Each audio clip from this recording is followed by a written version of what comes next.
Ah, mes frères bien-aimés, cet évangile est de la plus grande importance. Il faut bien que nous le recevions parce que c'est celui qui nous dit qui nous sommes. Jésus, s'exprimant devant la jeune Église, rappelle que tous les chrétiens, c'est-à-dire tous ceux qui sont baptisés, sont le sel de la terre, sont la lumière du monde. Jésus se doutait bien qu'en cours de route, alors que l'histoire des hommes allait se déployer, en cours de siècle, le christianisme courait le danger de s'attiédir, parce que les chrétiens ne sauraient plus ce qu'ils sont. C'est pourquoi, mes frères, ce soir, il faut que nous reprenions vraiment cette sagesse du Christ et que nous la fassions nôtre et que nous réalisions bien quelle est notre responsabilité.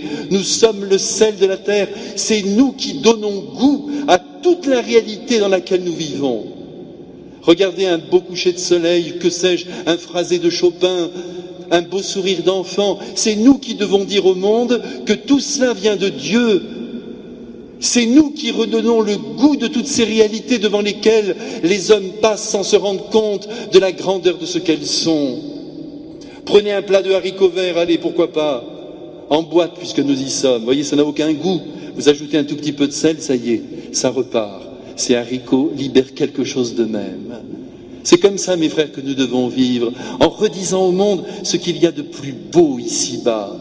Et en même temps, en rappelant que dans la mesure où nous irriguons toutes ces réalités avec l'amour, elles prennent saveur.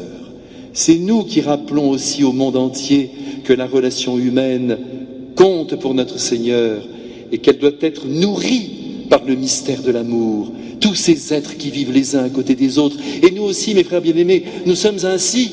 Nous passons à côté des personnes sans même les regarder dans les yeux. Les inconnus sont là, on monte dans le même ascenseur, on ne se parle même pas. Heureusement que de temps en temps, il y a un petit chien qui est là, où on peut quand même dire 2 mots sur ce pauvre chien, pour qu'on puisse enfin parler entre hommes. Mais c'est inouï, comme le monde se dénature. La faute à qui? La faute aux chrétiens, que nous ne sommes pas. Et en même temps, nous sommes la lumière du monde. Ça, notre Seigneur nous explique que nous le sommes grâce à nos œuvres. Tout ce que nous vivons, à l'amour que nous donnons, à notre générosité, à notre bonté, à notre esprit de service, à notre sourire, à notre qualité de présence, à notre volonté d'aimer dans la démesure.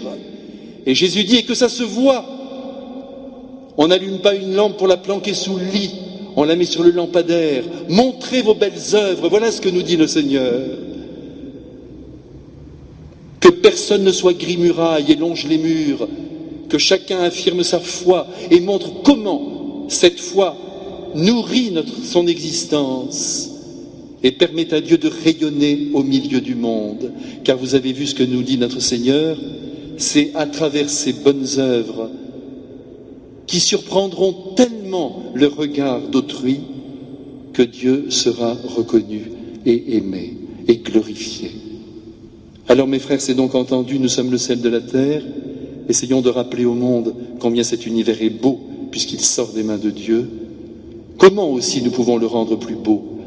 Par l'amour que nous plaçons en tout ce que nous faisons, et en même temps souvenons-nous que nos bonnes œuvres sont attendues.